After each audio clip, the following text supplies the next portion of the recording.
plenty of them right under my feet to choose from. That's a good choice.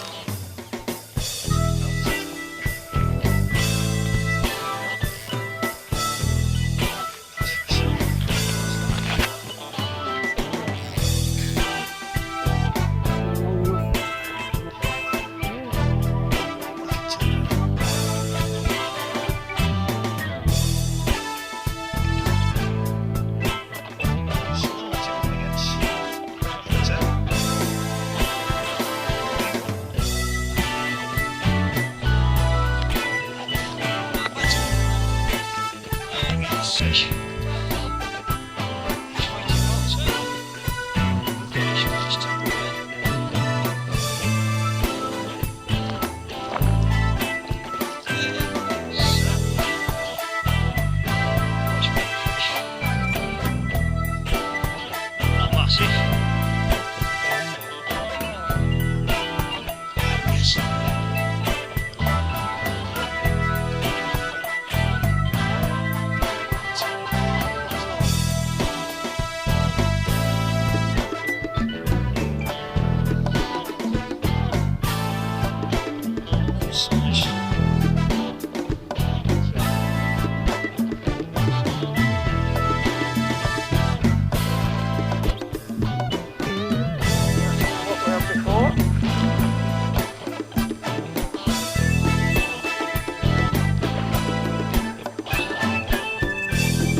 Hello again.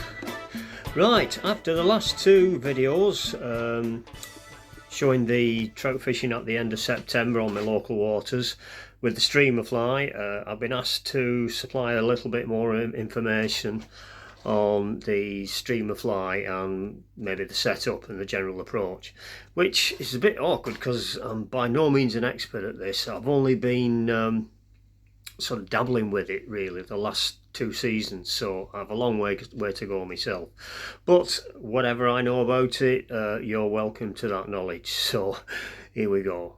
Thanks.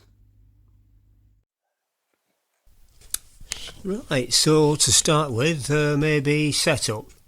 Now I use a 5 to 6 weight rod. It's a 9 foot. The line is either a floating or an intermediate. I might use a floating at night and in very low water conditions where there's not much flow, and certainly in shallow rivers and streams. In heavier water and in bigger rivers, definitely an intermediate line with a sinking poly leader, which is quite easy to attach or remove as the wind takes you, to adjust your fishing technique and try and fish it lower or higher in the water, whichever seems more effective on the day. Now attached to this, I don't bother with a tapered leader, it's just a level piece of 8-pound breaking strain fluorocarbon. Simple as that. Maybe 9 or 10 foot long, and I may make it a little bit longer if the water's very clear and the fish might be spooky, or I might make it shorter in very heavily coloured conditions.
So as for the actual streamer flies themselves, I have weighted and unweighted versions. I quite like the tungsten bead one that I've been using, but I also use lighter ones without any weight at the head, which seem more effective at night, certainly for sea trout, but also for trout and chub, usually in lower conditions where you don't really want them sinking straight down to the riverbed. All sorts of variations in colour, but black is the common theme, definitely. There's a little bit of sparkle, and the one with the red collar seems especially effective for some reason.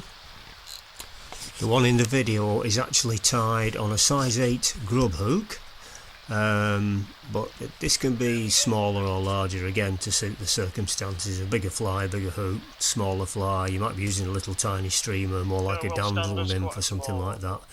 That's barely an inch long, in which case you could go down to maybe a size 12. So upstream, downstream, straight across, I've tried the whole lot. It's difficult to say.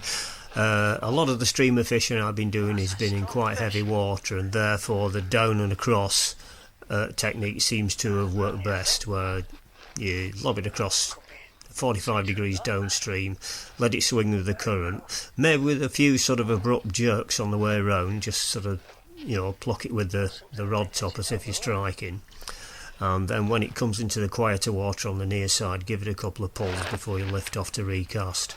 And this can be a good time when that fly accelerates. For one thing, soon after it's hit the water and you start pulling, that acceleration there often provokes a take, and also when you're lifting off to recast, again, a good time to get a good solid hit, and often you're not ready for it. A lot of slack line about, and it can all end in tears. Well, okay, thanks very much for watching and listening, and if you like the content, please share and subscribe. It's totally free to subscribe, and I'll see you on the next adventure. Okay.